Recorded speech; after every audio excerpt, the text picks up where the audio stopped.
안녕하십니까. FM 미디어 보험방송 바른보험탐구 진행을 맡은 이금수입니다. 지난해 3월 25일 민식이법이 개정 시행되었습니다. 이로 인해 많은 운전자분들이 스쿨존 내 운행에 부담을 느끼고 있는 것이 사실입니다. 개정된 법령이 운전자에게 과도한 처벌 수위이고 또 형벌 간 비례성 원칙에도 어긋난다는 우려가 지속되는 것이죠. 이에 따라 민식이법을 개정해달라는 국민청원도 30만 명이 넘게 참여하고 있는데요. 이 법을 개정한다는 것은 사실상 쉬워 보이지 않습니다. 그렇다면 운전자분들은 무엇을 알고 무엇을 준비해야 할까요?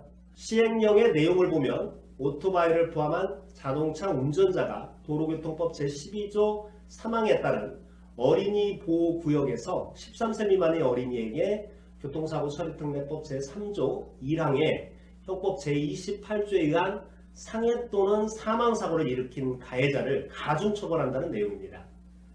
가중처벌의 내용을 살펴보면 어린이를 사망에 이르게 한 경우 무기징역 또는 3년 이하의 징역, 또 어린이를 상해에 이르게 하면 1년 이상 15년 이하의 징역 또는 500만 원 이상 3천만 원 이하의 벌금에 처한다고 되어 있습니다.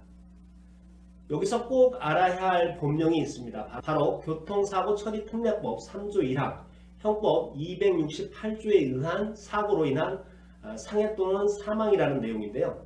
형법 268조는 바로 업무상 과실치사입니다. 즉 운전자가 과실이 있는 경우 처벌한다는 내용인데요. 사실상 운전자에게는 보행자 보호 의무라는 책임이 있기 때문에 보행자 관련 사고에서 운전자 무과실 판정을 받은 사례가 사실상 없다시피 하다는 것이죠. 이 때문에 처벌 수위가 높다는 것입니다. 그럼 스쿨존에서 사고가 나면 운전자는 무조건 처벌받는다요? 어린이가 부상을 입는다면 처벌을 피하는 것은 거의 불가능합니다.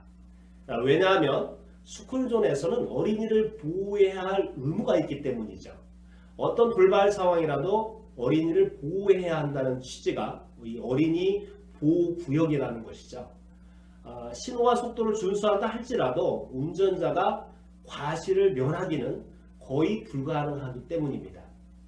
그렇다면 전국의 스쿨존은 몇 곳이나 있을까요?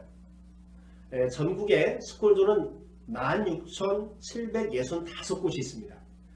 본인이 거주하는 지역이 아니라면 우리 운전자분들은 어디서든 갑작스럽게 스쿨존에 진입할 수가 있는 것이죠. 그래서 최근 모 변호사는 500만 원이 없으면 스쿨존에 가지도 말라는 이야기를 하기도 했습니다. 자, 그렇다면 어떻게 해야 할까요?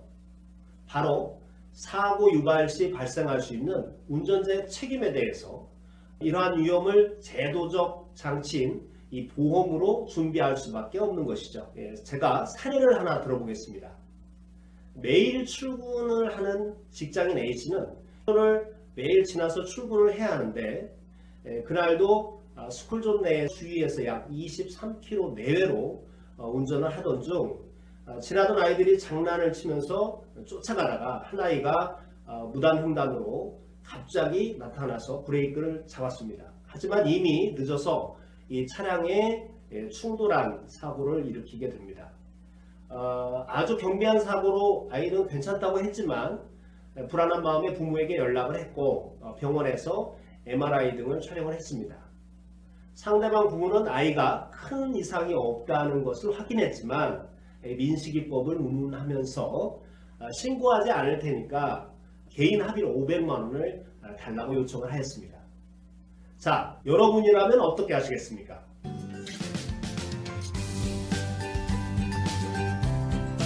운전자 보험이 있느냐 없느냐에 따라서 행동을 달리해야 했을 것입니다.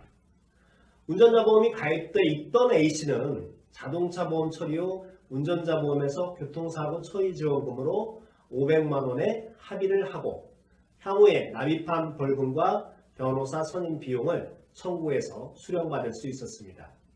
여기에 자동차 할증지원금이라는 추가 특약이 가입되어 있어서 30만 원도 함께 보장을 받게 됩니다.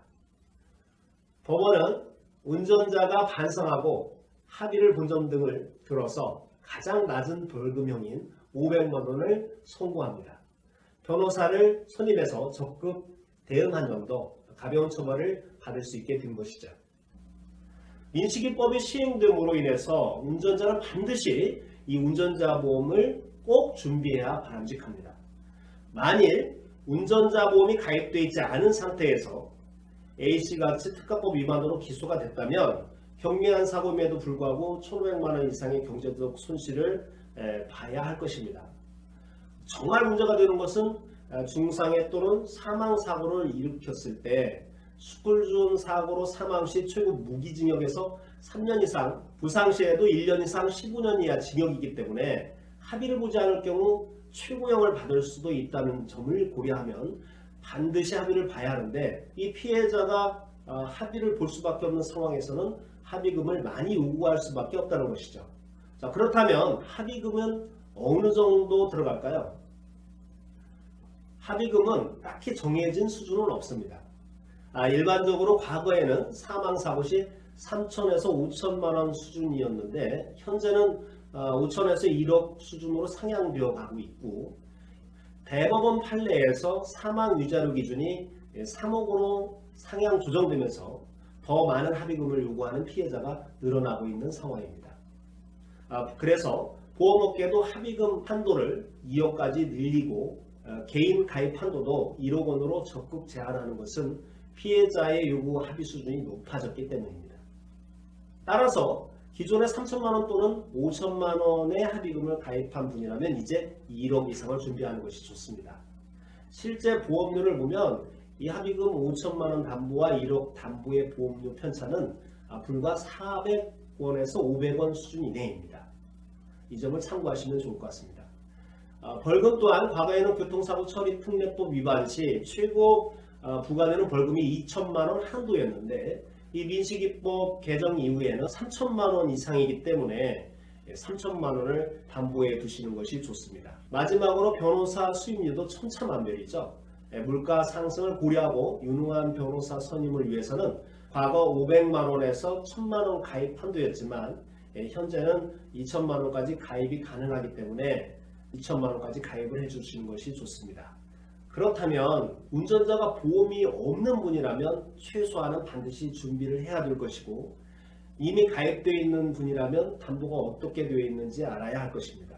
운전자 보험은 손해보험 업계가 동일한 법령 개정 시행에 따라서 담보를 상향 조정해 왔기 때문에 언제 가입했는지만 확인하면 담보를 대략 확인할 수가 있습니다. 이 형사합의금 담보는 2009년 9월 이전에는 2천만원 이하였고 2016년 12월부터 가입자는 3천만원까지 가입이 가능했습니다. 그리고 2017년 5월 이후에 이 5천만원까지 가입 담보가 가능해졌고요. 최근 2019년 7월부터 1억 원까지 가입이 가능한 상태입니다. 자, 그럼 운전자 보험에 가입은 돼 있는데 이 보험을 어떻게 해야 하는지 고민이 되실 것입니다. 자, 그래서 가장 합리적인 가이드를 제시해 드리겠습니다.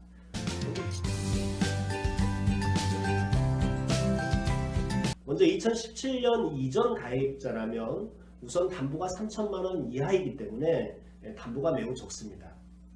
그리고 추가 가입을 한다면 현재까지 납입한 보험료와 또 추가 가입한 납입 보험료를 함께 부담하셔야 하기 때문에 충분히 부담이 되실 수 있죠.